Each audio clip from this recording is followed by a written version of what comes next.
मैं आज आप सभी से एक बात कहना चाहता हूं, आज और अभी। पता है, हम में से ज्यादातर लोग कभी पूरी कोशिश करते ही नहीं, और जो करते भी हैं वो आधे रास्ते से ही लौट आते हैं, और फिर वही नाराजगी, वही शिकायत, जिसका भागीदार आखिर में सिर्फ ईश्वर को बना दिया जाता है। लेकिन कैसे? अरे, कोशिश तुमने छोड़ी, आधे रास्ते से लौटने वाले तुम, अपने सपनों को आलस का नाम देने वाले तुम, तो फिर दोषी ईश्वर कैसे? क्यों हर इल्जाम उसी पर डाल दिया? कभी सोचा है, जब तुम अपनी नाकामियों का बोझ ईश्वर के कंधों पर रख देते हो तो ईश्वर को कैसा लगता होगा? भगवान ने ही नहीं चाहा होगा, भगवान चाहते तो हो जाता, लेकिन भगवान चाहते भी कैसे जब तुमने कोशिश ही नहीं की। जब कुछ बिगड़ता है, जब मेहनत का फल नहीं मिलता, जब रिश्ते टूटते हैं या जिंदगी उम्मीदों के हिसाब से नहीं चलती, तो हम क्या करते हैं?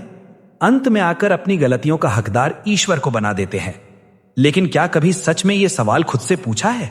नहीं, क्योंकि खुद से सवाल पूछना सबसे मुश्किल काम होता है। हम कहते हैं मैंने बहुत कोशिश की, पर सच यह है कि तुमने सफलता से एक कदम पहले ही हार मान ली।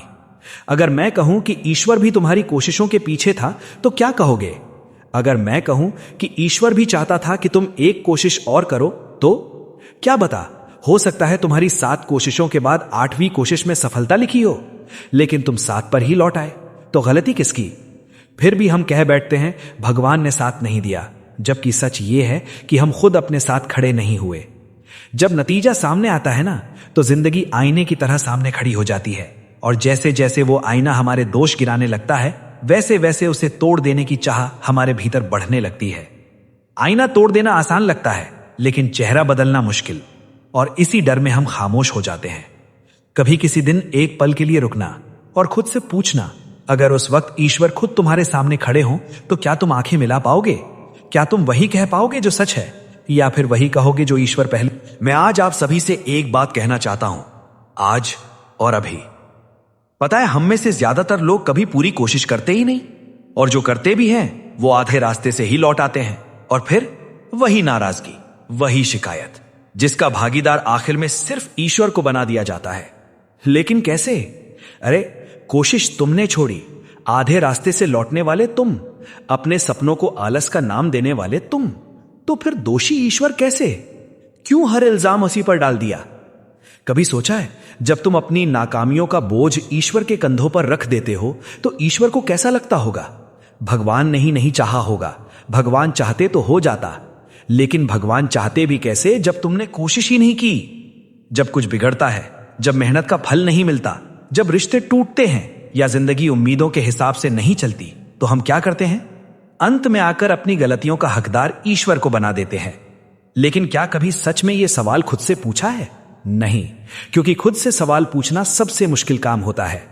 हम कहते हैं मैंने बहुत कोशिश की, पर सच यह है कि तुमने सफलता से एक कदम पहले ही हार मान ली। अगर मैं कहूं कि ईश्वर भी तुम्हारी कोशिशों के पीछे था, तो क्या कहोगे? अगर मैं कहूं कि ईश्वर भी चाहता था कि तुम एक कोशिश और करो, तो क्या बता, हो सकता है तुम्हारी 7 कोशिशों के बाद 8वीं कोशिश में सफलता लिखी हो, लेकिन तुम 7 पर ही लौट आए। तो गलती किसकी? फिर भी हम कह बैठते हैं भगवान ने साथ नहीं दिया, जबकि सच ये है कि हम खुद अपने साथ खड़े नहीं हुए।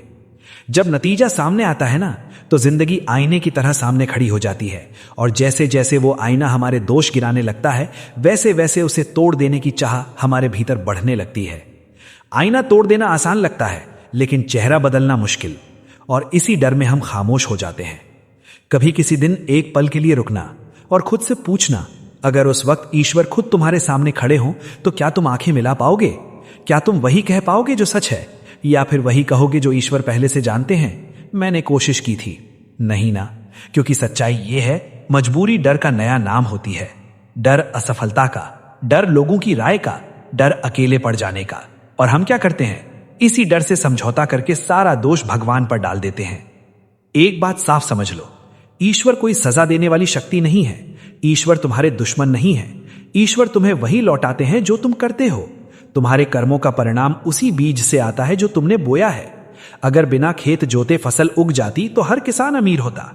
हम अक्सर प्रार्थना करते हैं, भगवान मुझे शक्ति दो, लेकिन शक्ति सिर्फ प्रार्थना से नहीं मिलती।